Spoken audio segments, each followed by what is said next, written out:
Se você já fez um exame e descobriu que tem H. pylori, provavelmente já se perguntou: mas eu não sinto nada, eu preciso realmente tratar?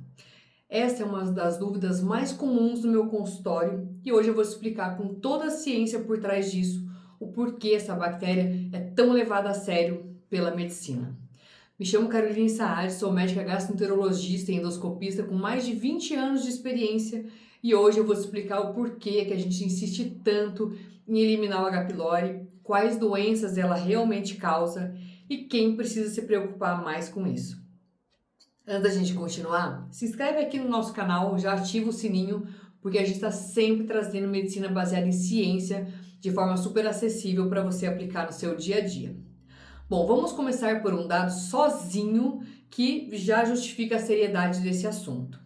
O H. pylori ele é classificado pela Organização Mundial de Saúde como um carcinógeno do tipo 1. O que é isso? É a mesma categoria de cigarro e do amianto, ou seja, não é só uma bactériazinha, é uma bactéria oficialmente causadora, reconhecida como causadora de câncer. Vamos entender uma por uma as 3 principais complicações associadas a essa infecção crônica. Bom, primeira coisa, gastrite e úlcera péptica. O H. pylori é a principal causa de úlcera no mundo, responsável por mais de 75% das úlceras duodenais e 17% das úlceras gástricas.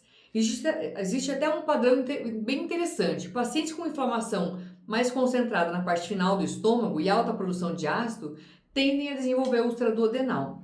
Quem tem uma inflamação mais espalhada pelo corpo do estômago com baixa produção de ácido tende a ter mais úlcera gástrica. Esses padrões diferentes de gastrite explicam o porquê a doença se manifesta de formas diferentes em pessoas diferentes.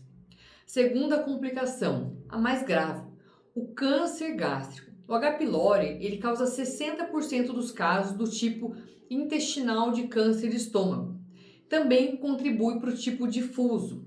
Existe uma cascata bem documentada de como é que isso acontece. Primeiro faz uma gastrite aguda, depois uma gastrite crônica, depois atrofia, depois uma alteração chamada de metaplasia, que é quando fica parecido com as células do intestino, depois displasia de baixo grau, alto grau e o adenocarcinoma. Isso não acontece ao longo de um dia para o outro. Leva anos para acontecer, algumas vezes décadas. O estudo japonês acompanhou pacientes infectados por quase 8 anos. O resultado foi impressionante. Quase 3% dos infectados desenvolveram câncer de estômago, enquanto nenhum foi detectado nos que não tinham. Isso é uma evidência muito forte de relação causal. E vale a pena a gente destacar. Tem algumas regiões do mundo que tem uma incidência muito maior desse câncer relacionado ao H. pylori, como Japão, Oriente Médio, Sudeste Asiático, países do Mediterrâneo, Europa Oriental, América Central e América do Sul. Inclusive, imigrantes que cresceram nessas regiões de alta prevalência mantêm o risco aumentado mesmo depois de mudarem muitos anos depois para países de baixa prevalência, como Estados Unidos ou Europa Ocidental. Terceira complicação menos conhecida da população, mas fascinante do ponto de vista médico, é o linfoma Malte. É um tipo de linfoma de células B que está fortemente relacionado à infecção pelo H. pylori. E olha só que interessante, uma meta-análise com quase 3.000 pacientes mostrou que quando a gente trata o H. pylori, 75% desses pacientes com linfoma inicial entram em remissão completa, ou seja, você pode curar um tipo de câncer só matando o H. pylori, sem fazer quimioterapia. E essa remissão se manteve na maioria dos pacientes, mesmo após 4 anos. Você tem noção de tratar um câncer matando uma bactéria? Agora, uma pergunta importante. Se metade da população mundial tem H. pylori, por que nem todo mundo tem essas complicações? A resposta está na combinação de alguns fatores, do hospedeiro, da pessoa, fatores genéticos e fatores de virulência da própria bactéria. Apenas 3% das pessoas infectadas desenvolvem câncer de estômago. Isso mostra que tem uma interação complexa que determina quem tem maior risco. Vamos falar sobre esses grupos agora, que isso é super relevante. Um estudo com mais de 370.000 pacientes mostrou que asiáticos têm um risco 2,5 vezes maior de câncer de estômago. Afrodescendentes, 2 vezes maior. Hispânicos e latinos têm um risco de 1,6 vezes maior. Homens têm mais risco do que as mulheres, quase o dobro. E a cada ano de idade o risco aumenta 13%. Então o envelhecimento também impacta. Outros fatores de risco importantes: cigarro, aumenta o risco em 38%, alta ingestão de sal, consumo de álcool e baixo nível socioeconômico que favorece a transmissão da bactéria dentro de casa, já que a infecção geralmente é adquirida na infância ainda, transmissão fecal-oral e persiste aí por toda a vida se não for tratada. Também existem fatores genéticos específicos, tanto do hospedeiro quanto da bactéria.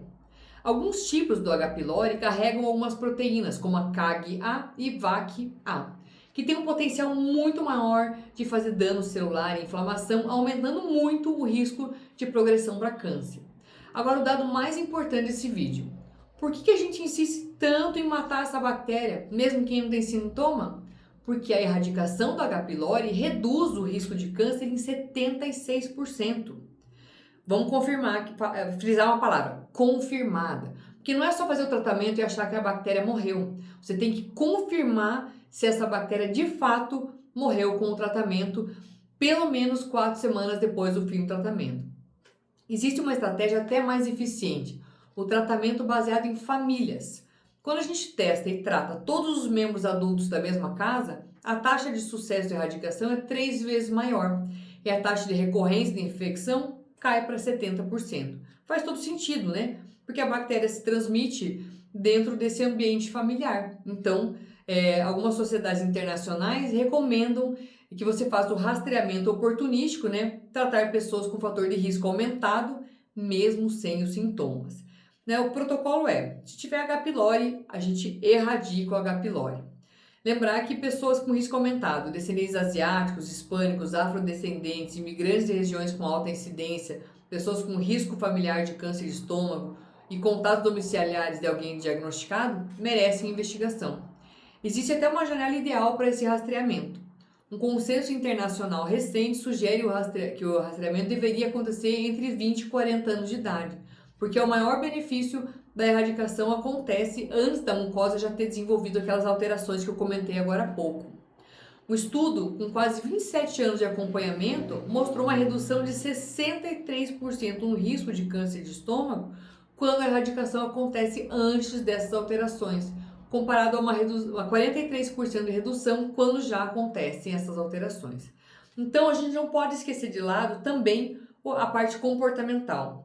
Alimentação rica em sal, carnes processadas, embutidos, enlatados, carne vermelha aumenta o risco de câncer de estômago, enquanto dietas ricas em fibras, frutas e vegetais, carnes magras têm efeito protetor.